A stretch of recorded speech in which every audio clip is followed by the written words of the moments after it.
শাপলা হচ্ছে গণমানুষের সাথে সম্পৃক্ত, প্রান্তিক জনপদ থেকে শুরু করে শাপলা শুভ্রতা, বিকাশ, প্রসারের প্রতীক। তো শাপলা হচ্ছে মানুষের মানে সুপরিচিত একটা প্রতীক। সেই জায়গা থেকে শাপলার আমাদের প্রথম পছন্দ।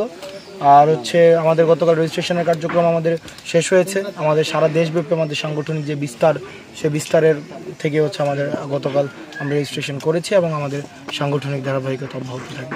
বাংলাদেশের প্রথম 5D AI ইনভার্টার যুক্ত সর্বোচ্চ বিদ্যুৎ সাশ্রয়ী যমুনা এয়ার কন্ডিশন। দেখেন, আমরা রাজনীতি করছি, আমাদের সবচেয়ে যেই লক্ষ্যমাত্রা সর্বোচ্চটাই হচ্ছে আমাদের লক্ষ্য থাকবে।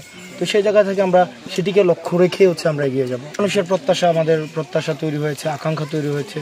মানুষের প্রত্যাশা এবং প্রাপ্তির মধ্যে যেখানে হচ্ছে অপূর্ণতা রয়েছে, সেখানে মানুষ আমাদেরকে বলছে, প্রশ্ন করছে, জানতে যাচ্ছে, মানুষের আকাঙ্ক্ষা, আগ্রহ রয়েছে। আচ্ছা, আর কয়েকদিন পর জুলাইয়ের সনদ বা জুলাই নিয়ে কি পরিকল্পনা রয়েছে সামনে? সেগুলো নিয়ে আমরা কাজ করছি। আমরা এগুলো নিয়ে আমরা আমাদের কার্যক্রম অব্যাহত রয়েছে। সরকার ইতিমধ্যে 30 কর্মদিবসের যে একটি টাইম ফ্রেম দিয়েছে, সেটি নিয়ে আমরা কাজ করছি।